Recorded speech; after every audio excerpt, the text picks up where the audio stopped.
आणि आता आपण बातम्या विस्तारानं बघूयात। जॅकेट घातलंय हा जॅकेट वाला आहे, याला जयंत पाटील असं यांनी वक्तव्य केलेलं आहे। कार्यकर्त्याला उद्देशून जयंत पाटलांचं हे वक्तव्य।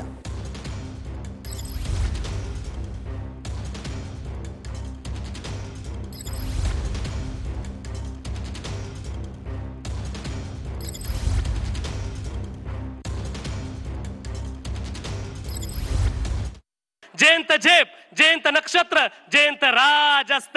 अरे तराजून प्रेम कधी तोलायचं नसतं आणि जिथं जयंत पाटील तिथं जास्त काय बोलायचं नसतं।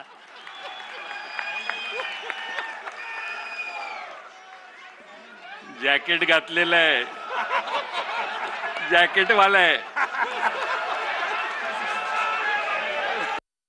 राजकीय विचारसरणीला सोबत घेत एनडीए मध्ये सहभागी होण्याचा ऐतिहासिक निर्णय आपल्या सर्वांच्या साक्षीने त्या कालावधीमध्ये घेतला। टीका टिप्पणी त्याच्याबद्दल होत गेली। दादा आज कोणीतरी म्हणालं मी जॅकेट घालून आलोय, तुम्ही जॅकेटातले वाघ आहात। कोण म्हणत असेल मी जॅकेट पांघरलं म्हणजे वाघाचं कातडं पांघरलं म्हणजे कोण वाघ होत नाही। कोणतरी तुमच्याशी तुलना करण्याचा केविलवाणा प्रयत्न करत असतो।